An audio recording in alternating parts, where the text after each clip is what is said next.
Gorosei Saturn is finished. Luffy's new Gear 5 Nika attack just destroyed this devil. But talking about demons, chapter 1107 just revealed Blackbeard's insane secret that... Alright, can we get a drum roll? He is Roxy Xebec's son! Pause. But first, we have a giant issue to discuss, because if you thought the government was taking L's last chapter, well, do I have news for you, because all of the middle to small tier ships of the Navy just got decimated by Dory, Broggy, and the rest of the giant pirates. Absolutely useless. Akainu is gonna be behind that desk for eternity at this rate. The giants are here to escort Nika to Elbaf, and the one most shocked by this is, of course, their student, Usopp. This man literally starts bawling his eyes out because he thought he wasn't going to see them again in Elbaf, but now they can witness his progress over the last 2 years. But the giants are also here for Vegapunk. They love collecting books and knowledge, so to lose the man with the biggest memory bank of ideas and thoughts even relating to the Void Century isn't something they're a fan of. So after the Siege of Egghead was revealed in the papers, they hurried over here. However, in order to get Dory and Broggy's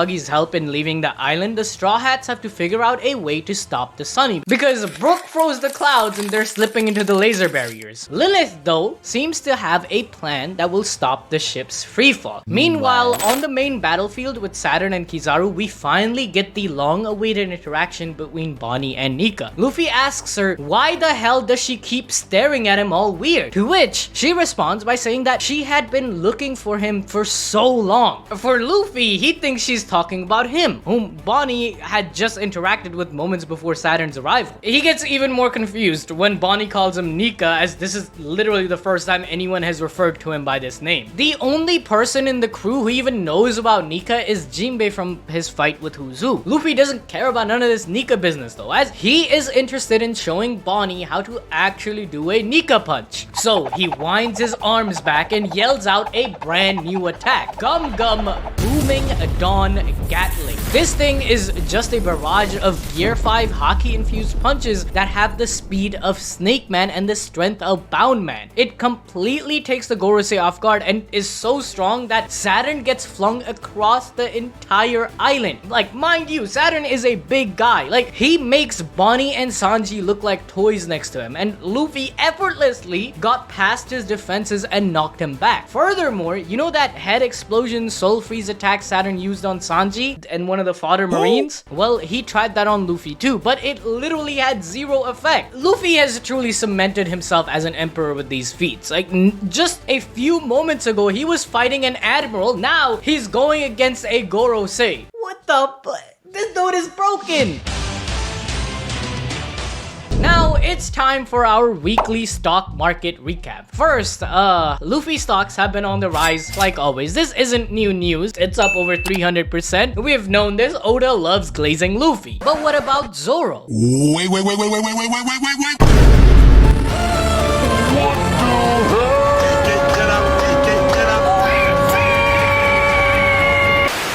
Hold on, stop clowning him. This does not mean Zoro stocks are down. It's actually the complete opposite. Zoro not needing to put on his bandana or use his third sword, Wado Ichimonji, against Lucci actually shows how busted he is. Lucci was surviving against Gear 5 with Conqueror's Haki, alright? But Zoro had his third sword and even activated advanced Conqueror's Haki last time we saw him fighting Lucci in chapter 1094. Why would he then take away one of his swords? Well, the answer is simple. He found out how much of a fraud Frauducci is. So why would Zoro expend all his stamina and strength on this bozo when he just sensed Kizaru and a Gorosei arriving on the island? Literally last arc, he overdid it at the rooftop and would have been out of the whole war if not for the Mink's magical drug. So Zoro stocks are actually up over 50% this week. All that glazing I did in the 50-minute Zoro video, it's all paying off. It never, ever goes our way. 5-Anji on the other hand, oh, we gotta drop the 5 this week. That's Mr. Prince. He's back.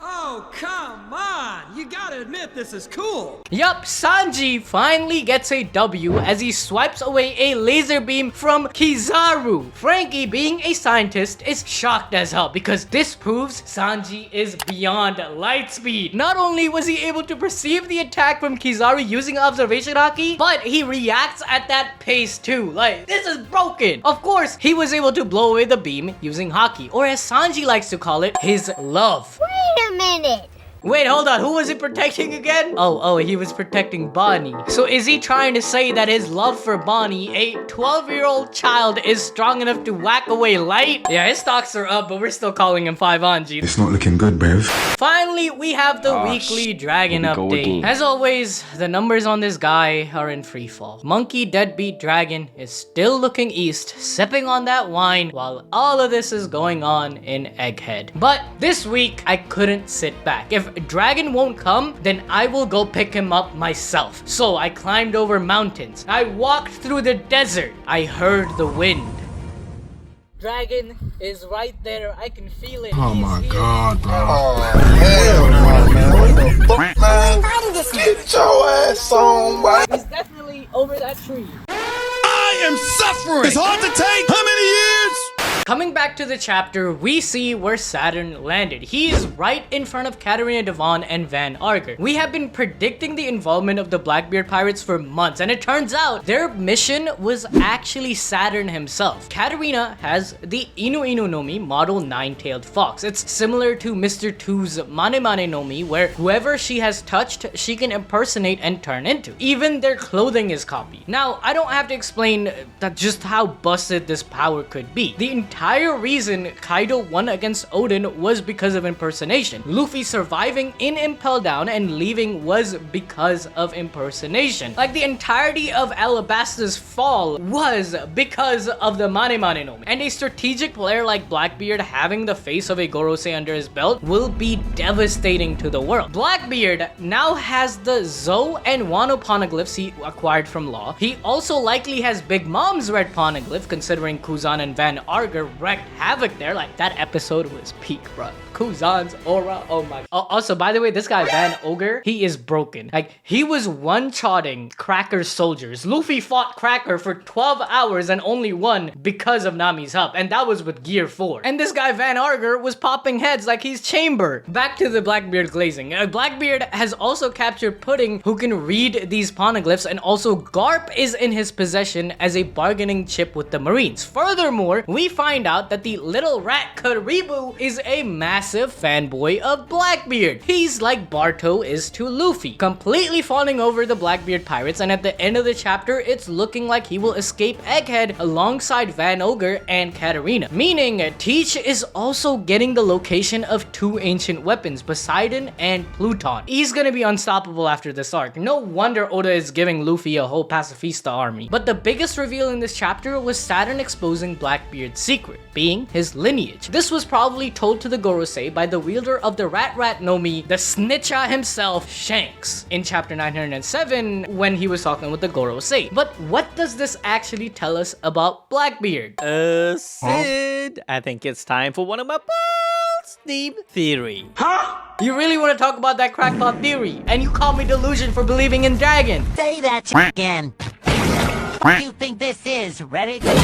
This secret bloodline could very well mean that Blackbeard is the son of none other than Rox D. Xebec. What? Xebec's son! Which chapter of Two Piece was this on?